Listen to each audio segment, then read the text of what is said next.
Mateo Kapitulo 7.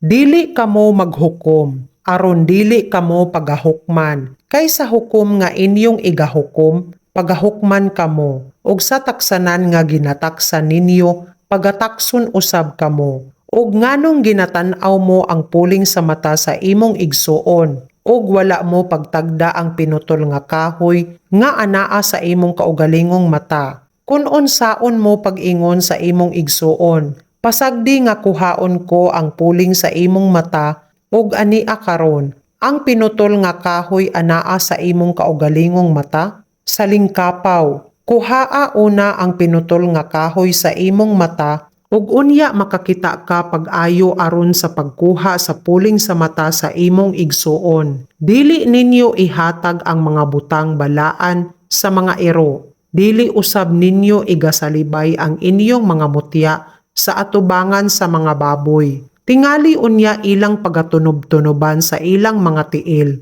ug sa pagsumbalik kaninyo, ilang pagakunis-kunison hinuon kamo, pangayo kamo, ug kamo pagahatagan, pangita kamo, ug kamo makakaplag, pagtuktok kamo, ug kamo pagaablihan. Kay ang tanan kadto nga nagapangayo makadawat, ug ang nagapangita makakaplag, ug ang nagatuktok pagaablihan. Kung kinsang tawhana kaninyo, nga kung ang iyang anak mangayo og usa ka tinapay, iya bang paghahatagan siya og usa ka bato? O kung pangayuan og usa ka isda, muhatag ba siya og usa ka bitin? Busa kung kamo nga mga dautan mahibalong muhatag mga maayong gasa sa inyong mga anak, dili ba labi pa ang inyong amahan nga atua sa langit magahatag og mga maayong butang niadtong mga nagapangayo kaniya? Busa, ang tanan nga mga butang nga buot ninyo nga pagabuhaton kaninyo sa mga tawo, buhata usab ninyo kanila,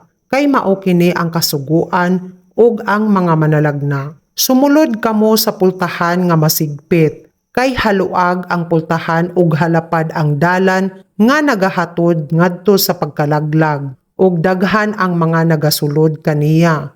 Kay masigpit ang pultahan ug hiktin ang dalan nga nagahatod ngadto sa kinabuhi, ug diriyot ang mga nakatultol kaniya. Magmatngon kamo sa bakakong mga manalagna nga muanha kaninyo nga nagasapot sa pagkakarnero. Apan sa sulod nila, sila mao ang mga lobo nga manunukob. Tungod sa ilang mga bunga maila sila ninyo. Makakuha ba ang tawo og paras gikan sa mga sapinit, kun igos gikan sa mga bunglayon? Sa maong pagkaagi, ang tanang maayong kahoy magadala og maayong mga bunga. Apan ang daotang kahoy magadala og mga daotang bunga. Ang maayong kahoy dili makadala og daotang mga bunga. Ang dautan usab nga kahoy dili makadala og mga maayong bunga. Ang tanang kahoy nga wala magadala og mga maayong bunga, ginapulod o ginasugnod sa kalayo. Busa tungod sa ilang mga bunga, maila ninyo sila. Dili ang tanan nga nagaingon kanako, Ginoo, Ginoo, makasulod sa gingharian sa langit. Kundili kadtong nagabuhat sa kabubuton sa akong amahan nga atoa sa langit. Daghan ang magaingon kanako ni adtong adlawa, Ginoo, Ginoo, wala ba kami magpanagna tungod sa imong ngalan? Og tungod sa imong ngalan ginahinginlan namo ang mga yawa? Og tungod sa imong ngalan ginabuhat namo ang daghang mga katingalahan? Og unya pagasaysayan ko sila. Wala ko gayud kamo maila.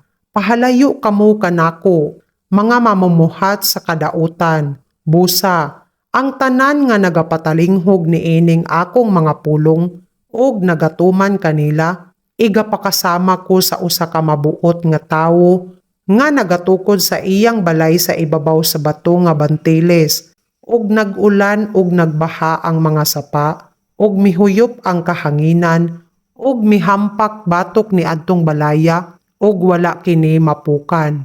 Kay gitukod sa ibabaw sa bato nga bantiles, apan ang tanan nga nagapatalinghog ni ining akong mga pulong, ug wala nila pagatumana, igapakasama ko sa usa ka tawong buang nga nagtukod sa iyang balay sa ibabaw sa balas, ug nag-ulan ug nagbaha ang mga sapa, ug mihuyop ang kahanginan, ug mihampak batok ni adtong balaya, ug kini napukan, ug dako kaayo ang iyang pagkapukan.